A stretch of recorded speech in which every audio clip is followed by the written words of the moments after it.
Silenciamos móviles, nos silenciamos nosotros. Buenas tardes a todos, bienvenidos. Empezamos este año, no el curso se empezó el año pasado, de las jornadas culturales de la Falange.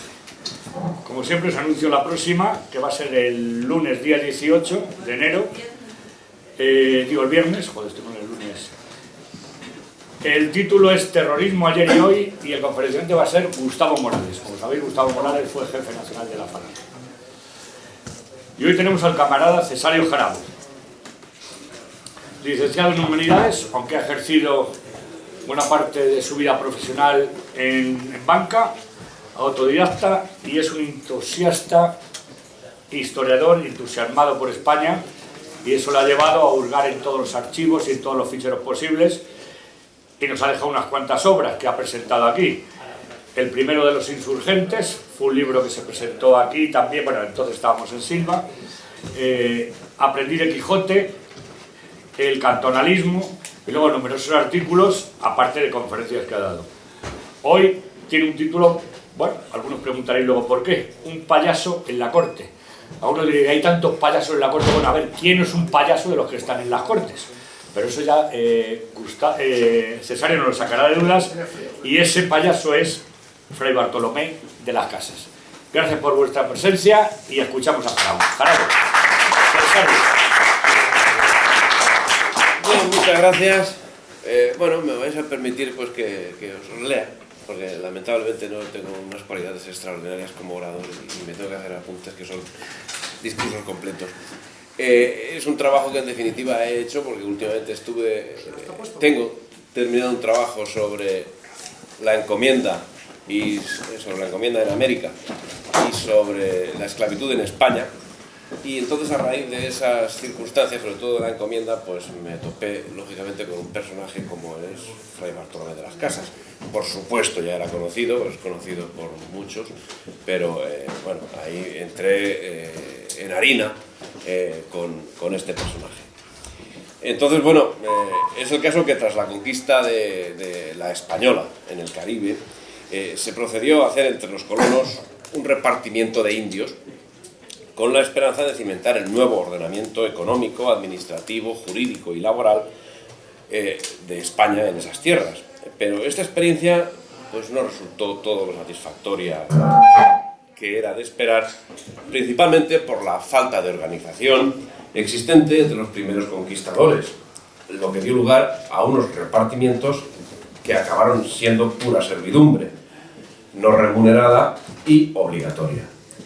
Finalmente, se llegó a la conclusión que la mejor forma para obtener ese propósito, para procurar la adaptación de los naturales a una vida en comunidad, en municipio, lo ideal era retomar y adaptar al nuevo caso una institución que, si bien es cierto que justo en aquellos momentos había llegado al fin de su existencia en la península, podía ser la solución idónea para el nuevo caso existente en América. Y esa institución no era otra que la encomienda. El encargado de implantarla había sido Nicolás de Obando en 1505, ante el desaguisado institucional que la acción de Colón había instaurado en la Española. Nicolás de Obando, comendador de Lares y visitador de la Orden de Alcántara, trasladaría a la isla el sistema que había predominado en la península durante los 4 siglos anteriores y que durante la Edad Media había sido una forma de compensar a órdenes militares y a otros por servicios a la corona, otorgándoles privilegios temporales sobre tierras reconquistadas a los moros. Obando pondría en funcionamiento así la institución que vertebraría los primeros pasos de la España transoceánica, primero en las Antillas, luego en el continente y finalmente en las Filipinas.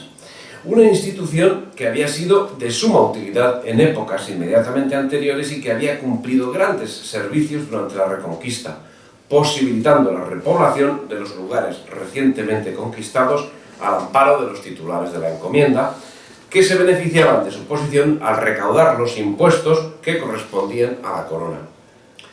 Una institución que demostró ser esencial para la economía indiana, ya que se convertiría en su pilar básico de funcionamiento, posibilitando la mano de obra imprescindible para la realización de todo tipo de trabajos que si en principio se limitaban a los estrictamente manuales, con el tiempo devinieron en trabajos artesanales de primer orden, en escribanos, en organistas e incluso en fabricantes de órganos, por ejemplo.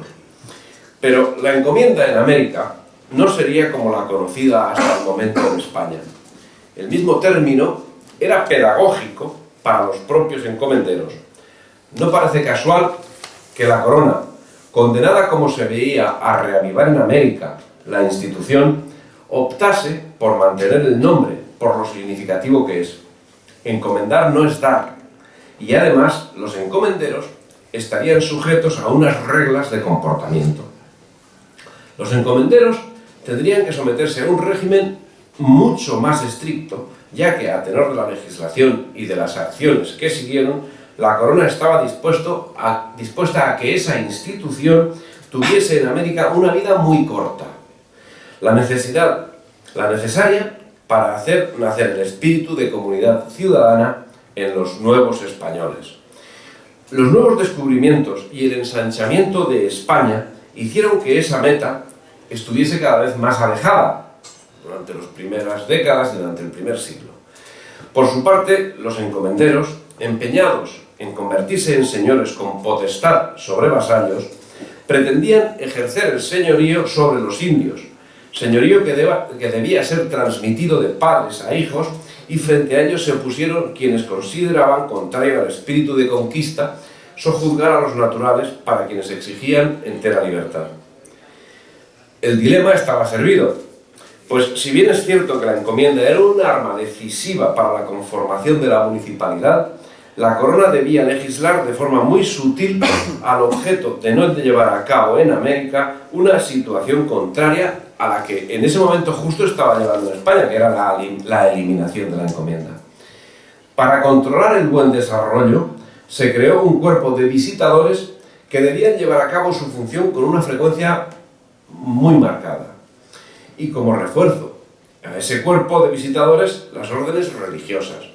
Así, Fray Antonio de Montesinos recibió el respaldo del rey Fernando para controlar la acción de los encomenderos, sobre los que pesaba no solo la acción de los dominicos, sino de la propia corona. Pero esa función se centró 4 años más tarde, ya en 1515, cuando hizo acto de presencia con sus despropósitos Bartolomé de las Casas, que sería un elemento esencial al servicio de la corona para el control de los encomenderos. Pero al tiempo significó quizás el mayor error, pues dando pábulo a semejante títere, abría las puertas a la leyenda negra. El cañoneo que los reyes católicos hicieron sobre los castillos de los nobles levantiscos se traducía ahora en la utilización de un payaso al que la corona llenaba de prebendas. Carlos I lo nombró defensor universal del indio y obispo de Chiapas, y en 1550 se suspendieron, merced a su actuación, las nuevas conquistas durante 6 años, hasta 1556, cuando a instancias del virrey de Perú, Marqués de Cañete, se dictaron nuevas instrucciones para la prosecución de nuevos establecimientos sin daño para los indios. Y ese cañoneo empezó desde el principio. Todo lo que después vendería las casas como propio no sería más que una repetición de las denuncias de Fray Antonio de Montesinos, si bien aderezado por sus propios delirios, invenciones y exageraciones. Sobre todo, esos 3 conceptos: delirios, invenciones y exageraciones. Las leyes de Burgos y de Valladolid de 1512 y de 1513, anteriores a la actuación de Fray Bartolomé de las Casas, se produjeron mientras éste era encomendero. Y es que hasta la fecha, el nombre del que todavía no era dominico solo era conocido como encomendero, que había sabido adaptarse a las exigencias impuestas por Obando.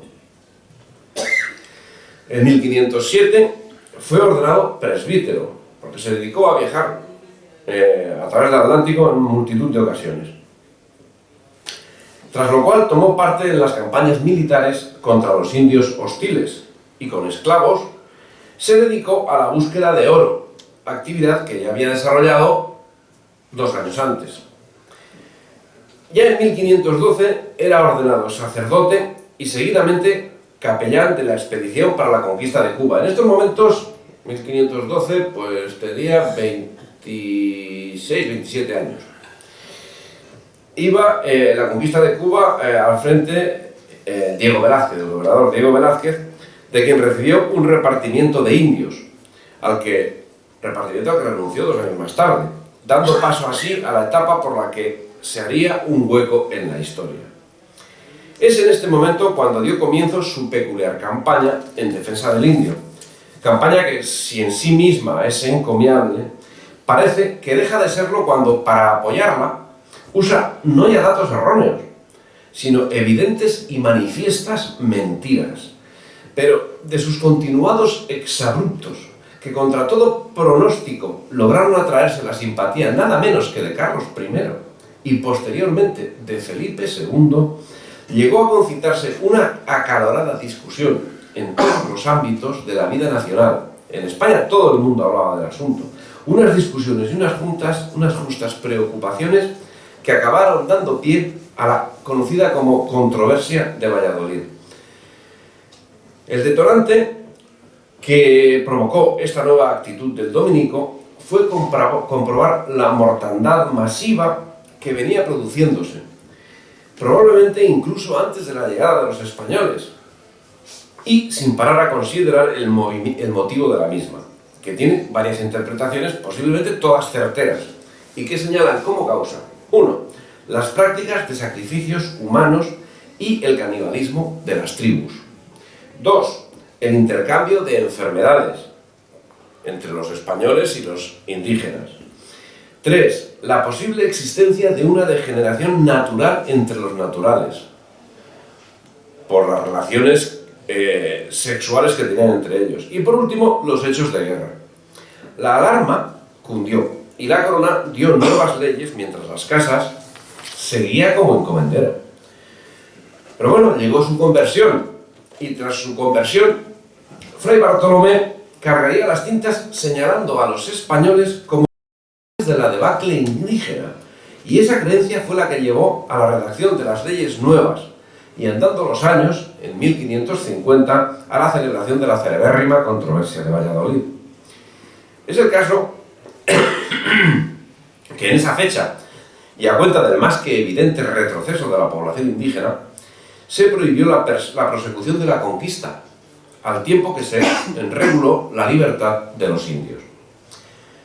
Pero volviendo a los años iniciales de la actuación, 30 años antes, que inmortalizó a nuestro personaje, en 1515 viajó por segunda vez a la península, con la idea de exponer su visión del asunto al rey Fernando. Y es que los contactos que tenía Bartolomé de las Casas no eran de conserjes, sino del rey Fernando, que lo recibió a finales del año, mientras estaba esperando morir. Estamos hablando de 1515. La alternativa a Fernando eran los regentes Cisneros y Adriano de Utrecht, con quienes se entrevistó en marzo del año siguiente, de 1516, y a quienes entregó un memorial de agravios en el que, con su lenguaje de nuevo converso, proponía suprimir las guerras de conquista y la encomienda. No cabe duda que tuvo que llamar mucho la atención la actuación del futuro dominico para combatir la encomienda. Pero incluso más tuvo que sorprender la vehemencia con la que trataba la situación de los encomendados. Tuvo que escuchar Cisneros el acalorado relato de una situación de inhumanidad sin parangón, llevada a cabo precisamente por cristianos españoles, dos extremos que caían dentro de su estricta competencia, uno como regente y otro como cardenal. Ciertamente, la hecatombe de la población preocupaba a la corona, que no parecía dar importancia al hecho de que la misma fuese producida por enfermedad, y no solo entre los indios, sino también entre los españoles, que morían como chinches. La situación debía ser aclarada cuanto antes, máxime cuando estaba esperando la llegada de Carlos, que venía de Flandes a tomar posesión del reino. Y es que lo que contaba el futuro dominico rebasaba todos los límites aceptables.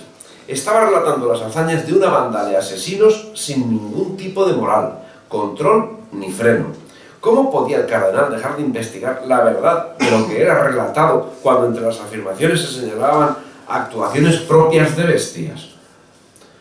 Los cardenales quedaron lógicamente alarmados ante la situación presentada por tan vehemente y letrado, señalo, no iletrado, sino letrado personaje, por lo que pusieron a trabajar a un grupo de expertos entre los que se encontraba el propio arzobispo Adriano de Utrecht. Por su parte, Cisneros, y en base a los informes recibidos, redactó unas instrucciones destinadas a mejorar la situación de los indios y, considerando que las mismas iban a ir en contra de la voluntad de las autoridades de la Española, empezando por su gobernador, Diego Colón, encargó las reformas a 3 frailes jerónimos, ajenos a su orden y ajenos a Bartolomé de las Casas, garantizando con la medida un principio de ecuanimidad. Bien, los informes de los jerónimos, que acudieron acompañando a las Casas, significarían un varapalo para la actuación de este, más vehemente que atento a la realidad de lo que le rodeaba, pero ello no significó que abandonase. Así, al año siguiente regresó a entrevistarse nuevamente con el cardenal, al que encontró enfermo de muerte en Aranda de Duero, cuando se desplazaba para encontrarse con Carlos I, que venía de Flandes.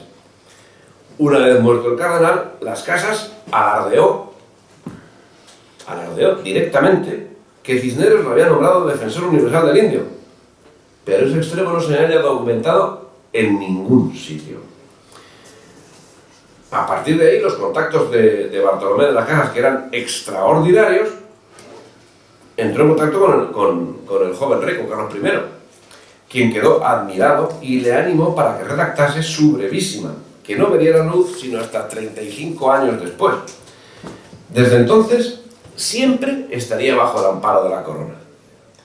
Con ese paraguas, ese mismo año, inició las Casas un periodo de planes utópicos de población pacífica, con una semejanza enorme, calcada, a la utopía de Tomás Moro, que había sido escrita el año anterior, muy probablemente estaría influido por él. Los flamencos defendían con ardor los asuntos propuestos por las Casas, manifestándose abiertamente en su favor, y finalmente la corona le concedió un inmenso territorio. O sea, hablando con lo que se estaba descubriendo, dirían, pues bueno, 3 palmos. Un inmenso territorio en el norte de Sudamérica, para desarrollar ahí sus planes, consistentes en asentar a agricultores, artesanos y religiosos, con los que aseguraba tener suficiente para instruir 10.000 indios en un plazo de 2 años. Se le confirió el mando de 120 soldados, cuya labor estaría siempre supeditada a las instrucciones de los frailes, que se dedicarían a la predicación y solo lucharían si las Casas certificaban personalmente que eran caníbales o que se negaban a aceptar la fe. Con estas instrucciones básicas, y tras haberse licenciado en Derecho Canónico, partió para su misión pasando por Puerto Rico, donde se encontró que los indios habían dado muerte a los frailes que tenían allí establecido un convento.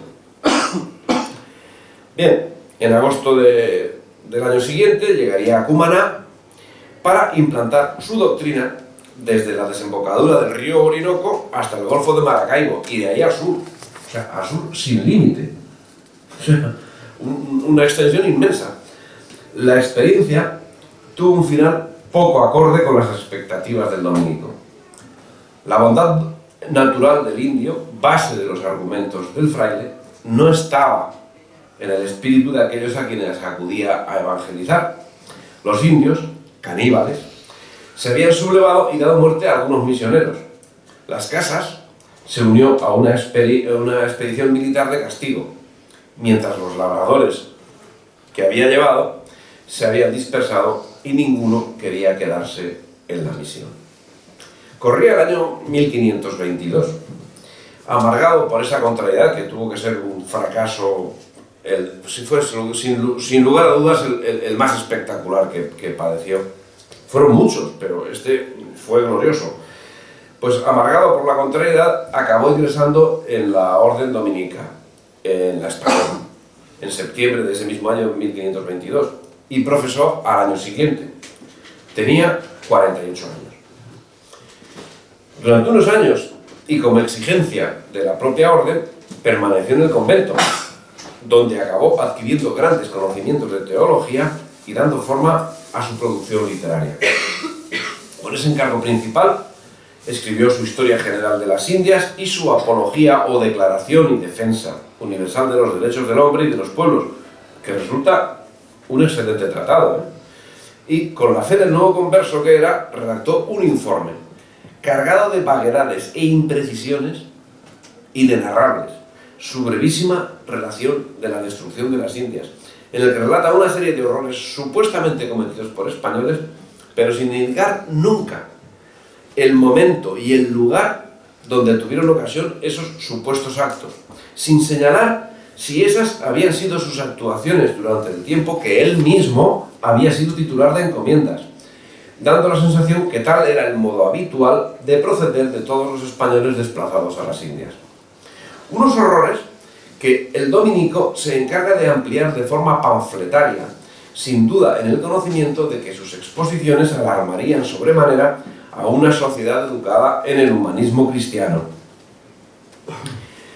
y que creería a pie juntillas un argumento medianamente bien hilvanado, y el suyo estaba bien hilvanado. Inventa un genocidio indígena que, conforme se avanza en la lectura de sus obras, se cobra un número diferente de víctimas. Se ve que conforme iba escribiendo le parecía que había dicho pocas. Al principio, 12 millones de indios. Luego, asciende a 15 millones los muertos. Y finalmente asegura que pudieron llegar hasta los 24 millones de indios asesinados por españoles, por unos grupitos pequeñitos. O sea, tenían que, solamente para hacer ese ejercicio, tenían que estar sin dormir y además a una velocidad increíble. Y todo lo demás en la Española. Semejante barbaridad, además de señalar una superpoblación de la isla que, de haber existido, hubiese significado la aniquilación de todos los recursos y por consiguiente el exterminio de la población, la adoba con otra barbaridad y arremete contra el derecho natural cuando, al atacar el permiso de esclavizar caníbales, acaba afirmando que cualquiera que inmola hombres a Dios puede hacerlo llevado de su razón natural. Estaba justificando el canibalismo. Y justifica el canibalismo mediante citas bíblicas. No tiene rubor. Como otra muestra de la mente acalorada del fraile, cabe señalar entre su mar de incongruencias y por azar, una en la que afirma que de los 300 millones de almas que dice había en la Española, no hay hoy 200 personas. En Santo Domingo, 300 millones de personas y quedaban 200 personas. Y la isla de Cuba está hoy casi toda despoblada. En la isla de Lucayos, donde había más de 500.000 almas, no hay una sola criatura. Y es destacable esta cita porque inmediatamente antes, en el mismo texto, recomendó que los habitantes de Lucayos fueran trasladados a la Española por la pobreza del terreno. De vuelta a la península, en 1539, en su cuarto viaje, al que dedicaría 4 años, lejos de haber perdido la confianza de la corona, fue encargado por la corona de una nueva misión e informado que los indios eran vasallos de la corona española, recibiendo con ello el encargo de protegerlos como tales. Para dar curso a su misión de liberar a los indios de la encomienda, en 1531 había propuesto ante el Consejo de Indias que debían llevarse desde África 4.000 esclavos negros. Tan buena idea le pareció que 9 años después volvió a insistir en la introducción de esclavos negros en las Indias. Cierto que posteriormente abominó de esa idea, pero durante décadas estuvo manteniéndola. Era mucho el crédito que daba la corona a Bartolomé de las Casas, y a su sombra se realizaron grandes cosas. Por ejemplo, en 1542 se promulgaron las leyes nuevas, en las que se prohibía la esclavitud de los indios que todos quedaran libres de los encomenderos y fueran puestos bajo la protección directa de la corona. Se ordenaba, además, que en la exploración de nuevas tierras deberían participar siempre 2 religiosos, que vigilarían que los contactos con los indios se llevaran a cabo en forma pacífica, dando lugar al diálogo que propiciara su conversión. Fue durante esa estancia en la península cuando a finales de ese mismo año terminó de redactar en Valencia la obra más conocida, Brevísima relación de la destrucción de las Indias, que fue dedicada al príncipe Felipe II, entonces encargado de los asuntos de Indias. Las leyes nuevas tuvieron una repercusión personal en el mismo dominico. Fue nombrado obispo de la pobre diócesis de Chiapas, al sur de México, norte de Guatemala, cargo del que tomó posesión en Sevilla, un poco lejano estaba, y tomó forma definitiva en 1545. Estuvo ahí hasta 2 años, hasta 1547, con un resultado de su labor pastoral que, bueno, dejémoslo ahí, porque no merece otra cosa. Un fracaso, nuevamente. Curiosamente, y a pesar de su evidente fracaso, todos estaban dispuestos a creer su novelesca relación. Tan es así que consiguió un hito del que, como españoles, podemos estar todos hoy muy orgullosos. Llevó a la corona a convocar en Valladolid un encuentro de juristas que pasó a la historia como la controversia de Valladolid, celebrada en esa ciudad en 2 periodos, entre agosto-septiembre de 1550 y abril-mayo de 1551, en el que confrontaron sus tesis por una parte Fray Bartolomé de las Casas y por otra Juan Ginés de Sepúlveda. Hecho inaudito en la historia de la humanidad, el conquistador se cuestiona, con razonamientos profundamente humanos, humanistas y jurídicos, su derecho a la conquista. España se planteaba cuáles eran las funciones que el derecho le permitía desarrollar en esas nuevas tierras y con esas nuevas gentes. Ni Roma, madre de España y madre del derecho, había llevado a cabo algo semejante. Con un añadido nada desdeñable: en aquellos momentos de eurocentrismo, de renacimiento cultural, se cuestionaba la naturaleza del indio. ¿Era humano? Si lo era, ¿tenía derecho España a conquistarlo? ¿Podía España ejercer soberanía sobre unos pueblos tan distantes y tan desconocidos? ¿Era lícito hacerles la guerra? Evidentemente, el descubrimiento de un nuevo mundo significó un revulsivo en la historia de España y de la humanidad. Un hecho que significó un cuestionamiento de la vida y del derecho, y que daría lugar a la creación de un cuerpo jurídico sin precedentes y al nacimiento del derecho internacional. Es el caso que, aunque el iniciador de la controversia fuese un payaso, la Junta de Valladolid fue, sin lugar a dudas, excelsa en la honradez y altura intelectual de los juristas y teólogos que en ella participaron.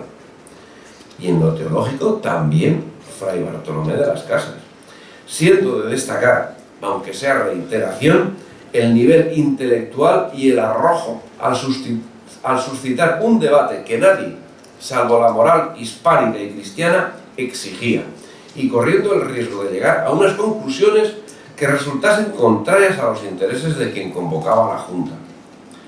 Fue así un foro donde la élite de la intelectualidad española, Fray Antonio de Montesinos, Matías de Paz, Juan Ginés de Sepúlveda, Pedro de Córdoba, por significar a los de mayor relevancia, marcaban el camino de la jurisprudencia española que culminaría con la aportación a la creación del derecho internacional con maestros como Francisco de Vitoria y Francisco Suárez.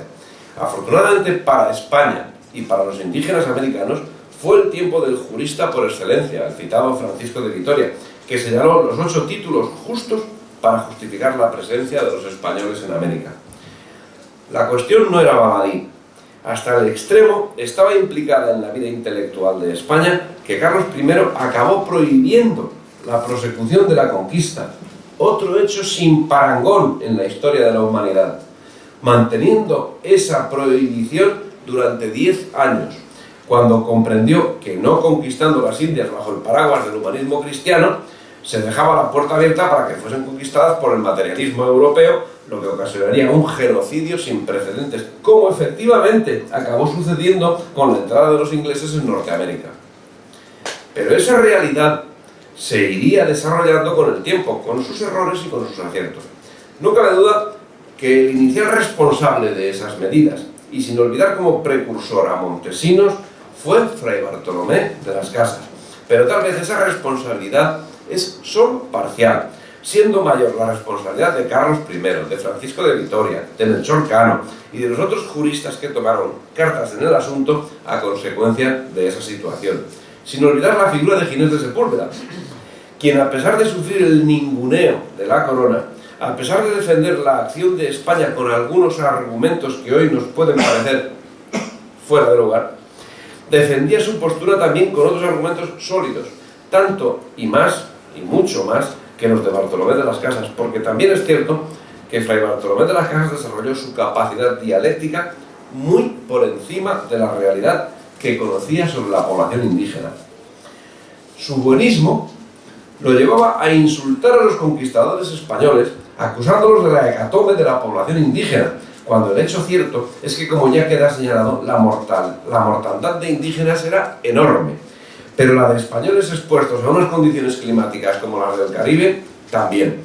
Y ni una ni otra se hubiesen producido jamás si en aquellos momentos hubiese existido la penicilina.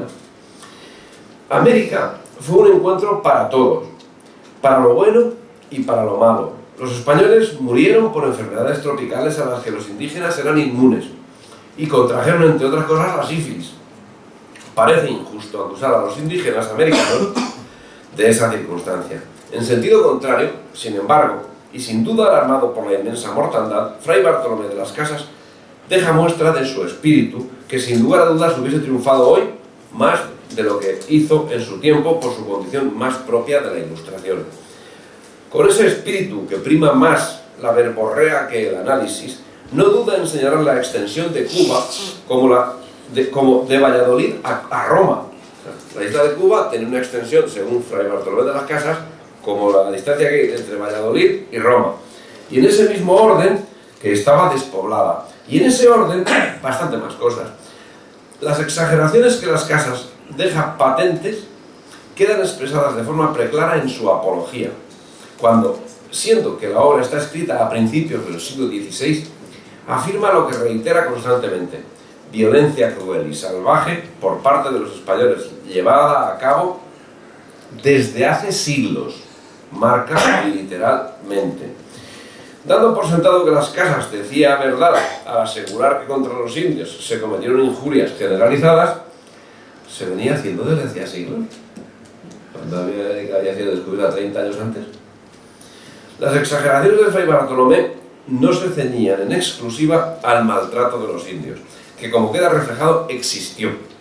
Pero cabe preguntarse hasta dónde existió, si atendemos otras informaciones suministradas por el mismo relator, que presentaba una Trinidad más grande que Sicilia, así como otras exageraciones de ese mismo tenor, por ejemplo, una de las que relata en la Brevísima.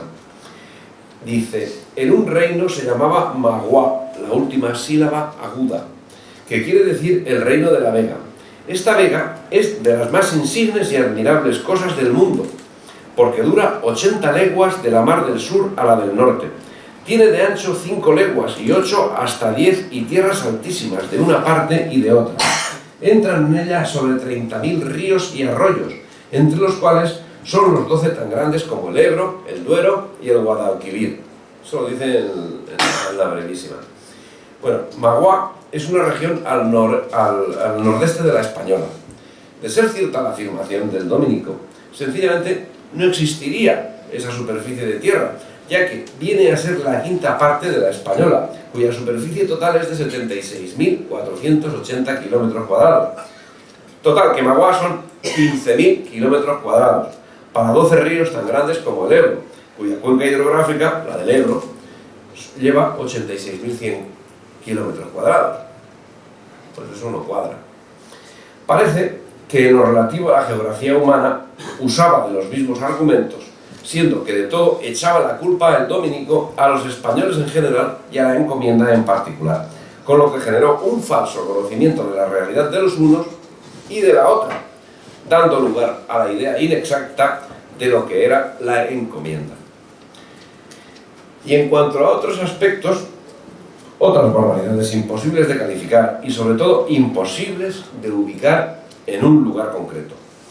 Dice, en este reino o en una provincia de la Nueva España, yendo cierto español con sus perros, o sea, démonos cuenta de lo que está diciendo, esto es literal, en este reino, sin determinar cuál, o en una provincia de la Nueva España, yendo cierto español con sus perros a caza de venado o de conejos, un día, no hallando qué cazar, parecióle que tenía hambre los perros, y toma a un muchacho chiquito a su madre, y con un puñal córtale a tarazones los brazos y las piernas, dando a cada perro su parte, y después de comidos aquellos tarazones, échales todo el cuerpecito en el suelo a todos juntos. Los escritos relativos al maltrato infligido a los indios son espeluznantes, como queda relatado, pero sin por ello quitar importancia al maltrato que realmente existió. Pensemos en las denuncias del Fray Antonio de Montesinos, no pasan de ser un relato novelesco de terror. De otro modo, en lugar de ser intemporales, sin ubicación concreta y sin señalamiento de algún responsable, estarían plagados de nombres con los que relacionar los hechos. Después de todo, lo curioso es que Las Casas admite contra los herejes los métodos que según él se aplicaban a los indios. Todo eso que estaba diciendo, él justifica que se apliquen a los herejes, Eso es para, digamos que para añadir a los alegatos contra Bartolomé de las Casas, No obstante, parece que efectivamente en las encomiendas se producían excesos que eran inaceptables. Pero también es cierto que la sabiduría popular nos indica que no se pueden cazar moscas a cañonazos, y a lo que parece justo eso fue lo que hizo el buen dominico, obteniendo un crédito sin límites nada menos que en el rey Carlos I, que no solo protegió al autor de un libelo, la brevísima, sino que facilitó su difusión. Es encomiable la labor de Las Casas, su ardiente defensa del indio, que en gran parte no es más que muestra de la actitud desarrollada por España para crear, junto a los dicterios de Antonio Pérez, la leyenda negra contra España, que con tanta profusión fue divulgada por Europa y que hoy nadie se cree, salvo los españoles, naturalmente, acomplejados de su ejemplar historia e incapaces de ver hoy la diferencia entre la realidad humana existente también hoy en el mundo hispánico y la existente en el mundo anglosajón. Argumento que no se sostiene tras una mera observación del mapa humano de América existente hoy, en 2019. Por todo lo publicado y sin lugar a dudas, Las Casas representa la piedra angular de la leyenda negra, que alcanza situaciones límite que solo pueden encontrarse en lo acaecido en Australia o en Nueva Zelanda con la dominación británica, donde se cazaba a los aborígenes como una cacería de conejos hasta 1945. En fin, dice el dominico, tomaban las criaturas de las tetas de las madres por las piernas y daban de cabeza con ellas en las peñas. Las Casas, brevísima, página 4. Una vez vide, y a continuación una barbaridad. ¿Vide? ¿Dónde? Si tiene las agallas de decir semejante cosa, ¿por qué no dice dónde? ¿Por qué no dice quién? ¿Será acaso mentira? Pero las resultas de la publicación de la obra de Bartolomé de las Casas tuvo como consecuencia la reacción de los enemigos de España, que acogieron las barbaridades que con intención bondadosa, dice el dominico, como arma arrojadiza contra un imperio que amenazaba con expandirse sin límite por el mundo, difundiendo la doctrina cristiana en todas las latitudes. Los enemigos políticos del emperador y los partidarios de la reforma religiosa, que acababan siendo la misma cosa, difundieron la obra proclamando la crueldad del pueblo español que masacraba a los indígenas. Poco importa que el hecho fuese falso, poco importa que los europeos sí aplicasen el genocidio. Lo importante era, como hoy es, la propaganda. Y todo sin atender al hecho de que el Imperio Español apoyaba a quien tales barbaridades decía y les daba un cargo político. el de defensor universal del indio. Y no fue solo Carlos I. Felipe II, como su padre hizo toda la vida, confiaba en las casas. Lo nombró miembro de su consejo privado y lo invitó a participar en los procedimientos diarios del Consejo de Indias. El 18 de julio de 1566, a la edad de 82 años, Bartolomé de las Casas finalmente murió en el convento dominico de Nuestra Señora de la Atocha. El crédito del fraile, inconcebiblemente tras una lectura meditada de su brevísima, era absoluto. No obstante, las denuncias efectuadas fueron respondidas por Juan Ginés de Sepúlveda, jurista del primer orden de las teorías monistas. Y se basaba, entre otros argumentos, en que si no era España quien conquistaba y expandía la doctrina cristiana, serían los herejes europeos quienes conquistarían y someterían bajo un signo distinto. Sobre la licitud de la conquista de América, publicó en Roma, en 1550, Demócrates Alter, curiosamente, obra que sería prohibida en España, mientras la obra de Bartolomé de las Casas fue editada en Sevilla con todos los plácemes. Lamentablemente, este tipo de pago a sus grandes hombres no se extraña en España. El mismo Hernán Cortés, que en esas fechas se encontraba por un juicio de residencia, fue desdeñado, despreciado y marginado después de haber llevado a efecto una de las hazañas más grandes jamás realizadas por el género humano, de la que España siempre deberá sentirse sumamente orgullosa. Evidentemente, Hernán Cortés pagó la culpa del sarampión y de la gripe, y Sepúlveda también. Y todo para que, además, España entera esté pagando durante 5 siglos su incompetencia al ser incapaz de poner a sus héroes y sus hazañas en el lugar que les corresponde, mientras ignora los genocidios de sus eternos enemigos, a quienes sigue y obedece lacayunamente. Es de destacar que el dominico lanzó gravísimas acusaciones contra Hernán Cortés, eso sí, sin llegar a nombrarlo. Estas acusaciones debieron pesar en la orden de la que era portador el nuevo gobernador de la Nueva España, Diego Colón, que en 1522 estaba obligado a proceder con todo rigor contra Cortés, hasta matarle si ofrecía resistencia. Parece como si la labor de las casas tuviese cierta relación con la amistad que le unía al gobernador de Cuba, Diego Velázquez, que por su parte llevaba ejerciendo una guerra declarada contra Hernán Cortés. En ese orden, el monje hace un relato de la noche triste y de las acciones heroicas de Cortés que podemos calificar de penoso y, por supuesto, de base para la leyenda negra. Un hecho concreto, el de Cholula, puede servirnos de ejemplo. En ese lugar presentaron una celada a Cortés, con ánimo de matar a todos los españoles, y la celada fue deshecha por la acción de Malinche, de Marina, la amante de Hernán Cortés. Las cosas empeorarían cuando Cortés estaba en Tenochtitlán, ya que a socapa de la alianza que pactó con Moctezuma, se gestó una traición en Veracruz, donde los indios acabaron asesinando a unos españoles que confiaban en la alianza y acompañaban a los servidores de Moctezuma. En sus cartas de relación, Cortés deja perfectamente expresada la situación, pero Las Casas, que demuestra conocer el texto, lo interpreta, como hace con las otras cuestiones, a su aire. Obvia la retahíla de traiciones y celadas que Moctezuma hizo a Cortés, obvia que el ejército de Cortés estaba compuesto en porcentajes cercanos al 100% por indios, obvia que estos indios no pudieron entrar en Tenochtitlán por imposición de Moctezuma, y obvia la traición que directamente provocó su captura.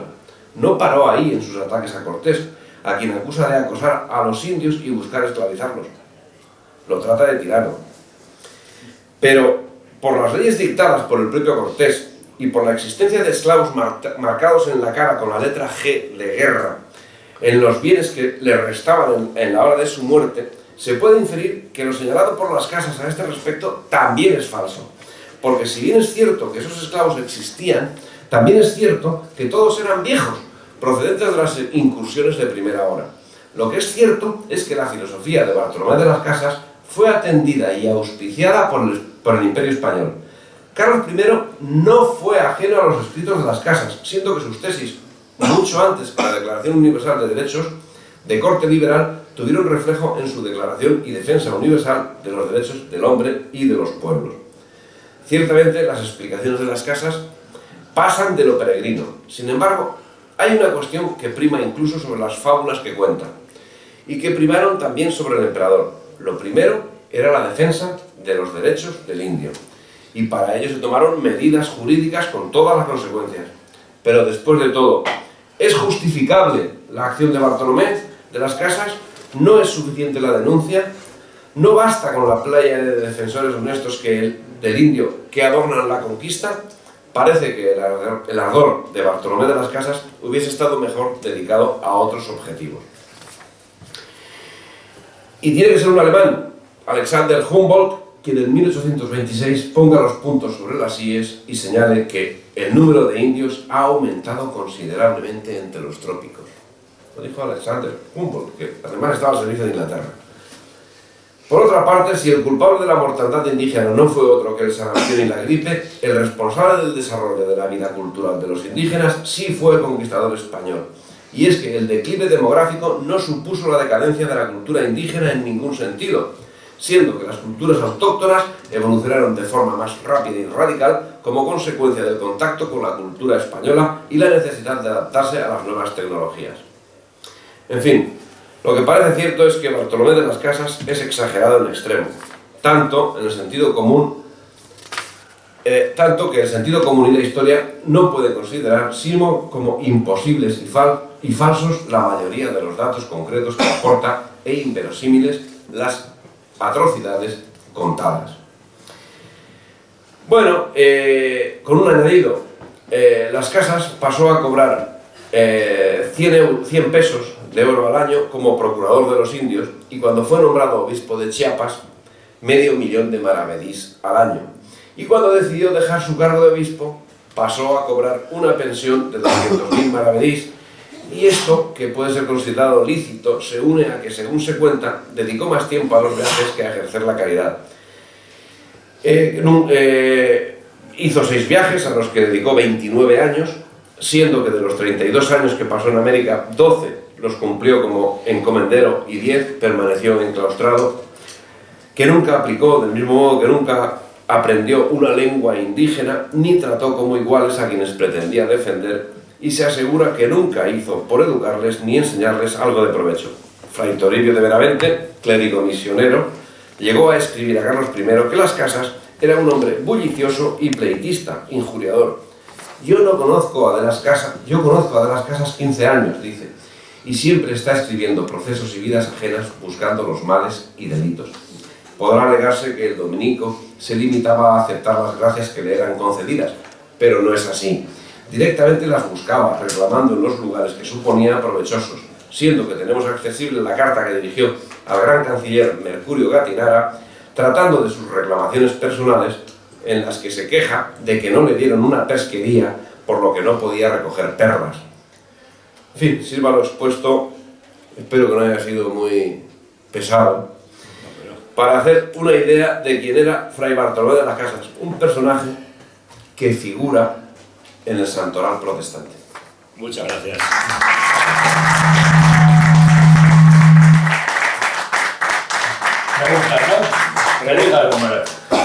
Bueno, figura en el santoral protestante y hay un montón de logias masónicas que tienen nombre y órdenes de Fray Bartolo. Es más, el que le contradice y bien es Voltaire, un científico francés masón anti-español y anticatólico. Le dice que es mentira. Dice, habla mucho de muertos, pero nadie sabe dónde están. Habla mucho de martirios, nadie sabe mucho de dónde están. Y le hace una cuenta muy fácil. Dice, se han matado 24 millones en 50 años, que han ido como mucho 16.000 españoles, tocan a 14.000 españoles, indios muertos por cada español, que son 38 al día. O sea que si te tiras todo el día matando indios y todavía faltaban. Y eso es esa científica. Efectivamente. O sea, que estamos hablando de un masón que le lleva a la contrariedad. Y otra cosa muy clara es que lo que él quería hacer encomiendas, decía una especie de cooperativas entre indios y españoles. Dicen, pero claro, los dueños no trabajan. Entonces, para que trabajen estas encomiendas, traen esclavos negros. Y claro, ¿qué pasa? Que su padre tenía un negocio de esclavitud de negros. Entonces estaba dando trabajo a la empresa de su papá, porque llegó a tener 7.000 esclavos negros, el tío. El tío, aparte de mentiroso, era un auténtico golfo, pero bueno. Vamos a ver, ¿quién quiere preguntar algo?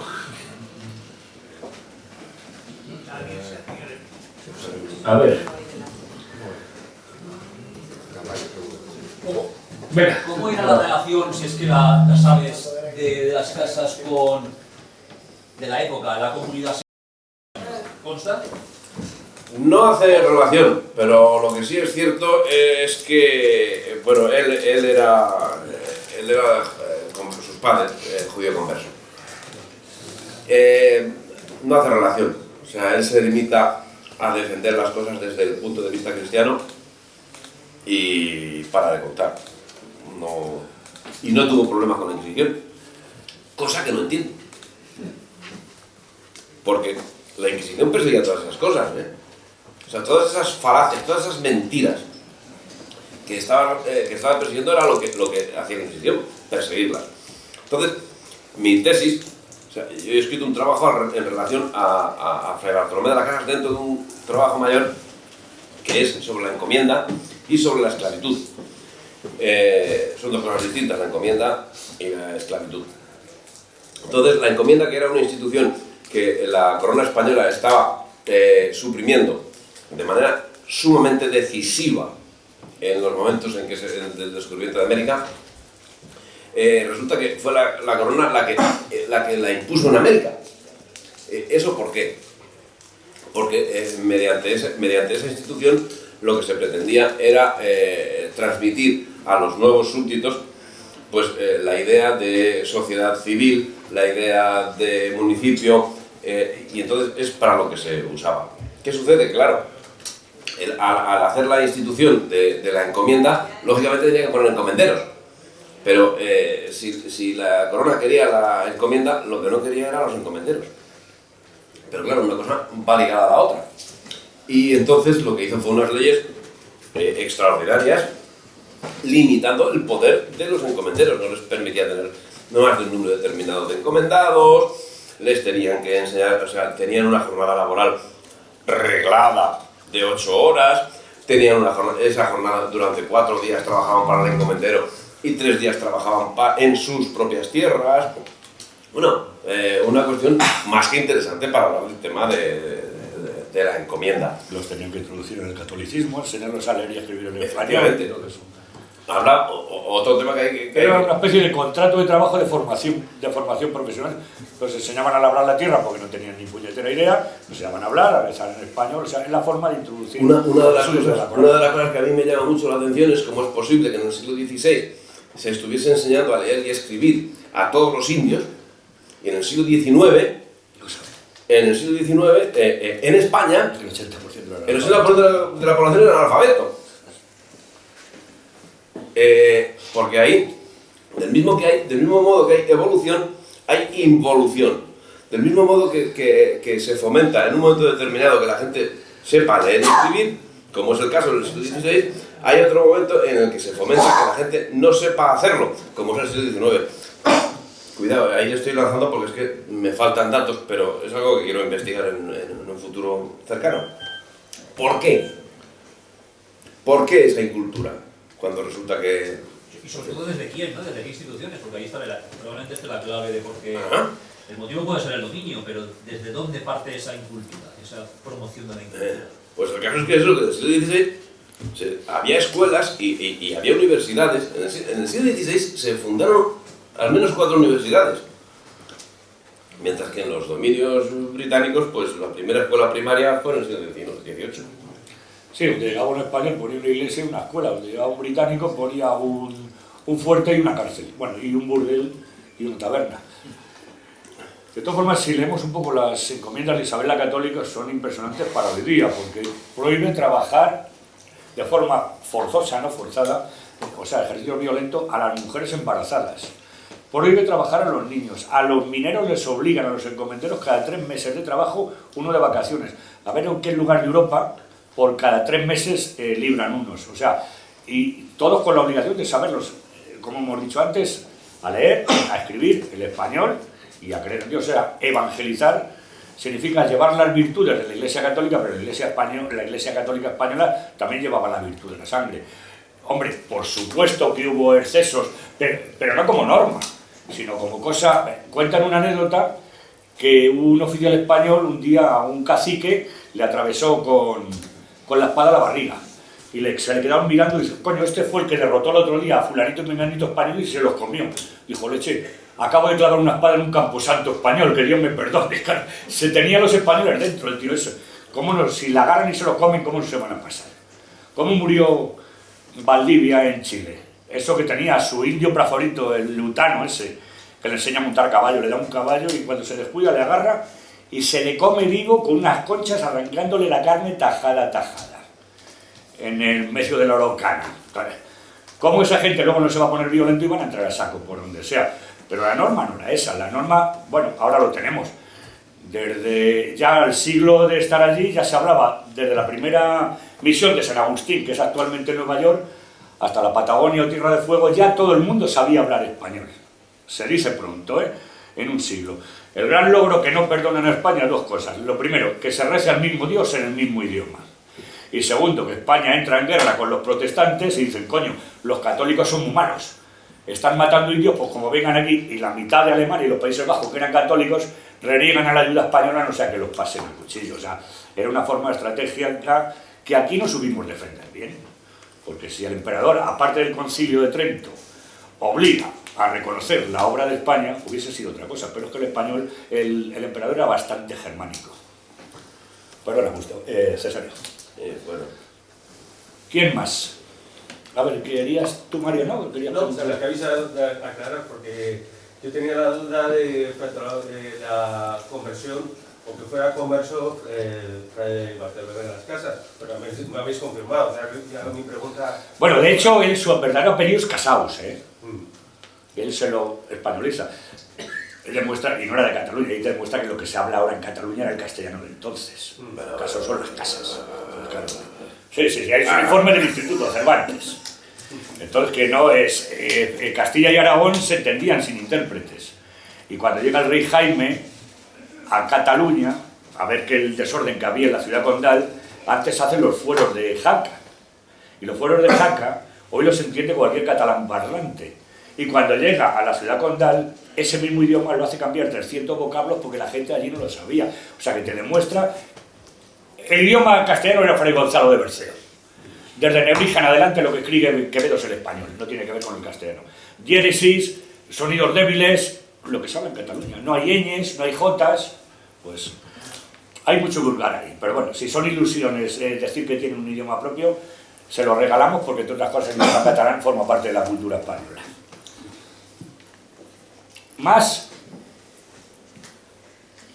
¿Achacaríamos todas las mentiras de las casas a delitos, algún tipo de trastorno? ¿Podría haber alguna finalidad de todo esto? Yo creo que hay una finalidad. O sea, tengamos en cuenta que la cultura judía hace que en las sinagogas y esto se saquen a relucir unas cuestiones para discusión que se exageran. Y yo no digo que Fray Bartolomé de las Casas fuese judío, en absoluto, pero de raza sí lo era. Y entonces a lo mejor eso, de raza y algo de cultura debía tener, lógicamente. Y entonces eso lo tuvo que exponer de esa manera. Y como cristiano, no como judío, O sea, yo no digo que fuese ahí en ese sentido judío, yo lo entiendo como cristiano. Pero sacaba esas costumbres judías de poner una cosa, exagerar sobre un asunto para que la gente discutiese sobre ese asunto y se sacase algún fin bueno. O sea, tampoco digo que sea malo, tampoco digo que la intención sea mala, pero que yo no creo que él se lo quisiera, pero creo que lo hacía para que la gente pues empezase a discutir y se limitase y se mejorase el trato que en definitiva defendía de los indios. Yo tengo cierta confianza en su buena fe. Tengo cierta confianza en su buena fe. Sé que es difícil, pero bueno. Bueno, todas las muchas mentiras, es que fue 7 o 8 años obispo de Osaka, y a los 7 meses ya estaba en Sevilla. No, efectivamente tiene razón. Fue obispo durante varios años, pero estuvo ejerciendo de dos. Sí, estaba, cada vez que podía estaba en Sevilla. Entonces, bueno, ¿Cuántos millones de habitantes tenía España en ese momento? Porque realmente, si están comparando 300 millones de habitantes en una islita así de pequeñita, jugaban con que la gente no sabía las dimensiones que existían en el Nuevo Mundo. Había cartógrafos, pero obviamente no estaban al alcance de todos. Había poquitos millones. Podían hacerlo divinamente. pues España tendría 13 o 14 millones de ¿Qué habitantes habitantes. había en España? Menos. 18 millones de habitantes. Menos. Habría sido muy castigada por la guerra de la Claro, conquista. claro, y todo eso, por eso claro. te digo. Entonces, claro, ellos las dimensiones aquí en España podían jugar perfectamente mintiendo, porque la gente no sabía qué dimensiones existían en el Nuevo Mundo. Por lo tanto, por mucho cartógrafo Pero es que en América calculan que no pasaban de los 12 millones, ¿no? Más o Claro. menos, Claro. cuando puso el primer español allí en pie. Y este dice que murieron 24 millones. Pues, En la española. española que es Santo Domingo. Mexicana y Haití. Sí, efectivamente. No, y en cuanto a los ríos, 12 ríos tan grandes como el Ebro. Aparece la isla. Pero había visto el Ebro alguna vez este señor, porque igual no lo había visto, por eso tampoco he tenido mucha idea de las dimensiones. Pues no sé, pero Guadalquivir sí lo veía, porque era de Sevilla. Sí, obviamente. Lo que no vio posiblemente sea la española, ni la Juana, ni ninguna de las que estuvo por allí. Había un inglés que decía que él había visto personalmente a Juan de Austria matar a indios. Ya ves, Juan de Austria en América, pero bueno, la imaginación es grande. ¿Quién más? ¿Cerramos? Pues bueno, pues muchas gracias y os recuerdo que el 18, viernes que viene, 18 de enero del 2019, tendremos aquí a Gustavo Morales y nos hablará del terrorismo ayer y hoy. Muchas gracias y hasta entonces. Gracias, Cesario. Y te esperamos.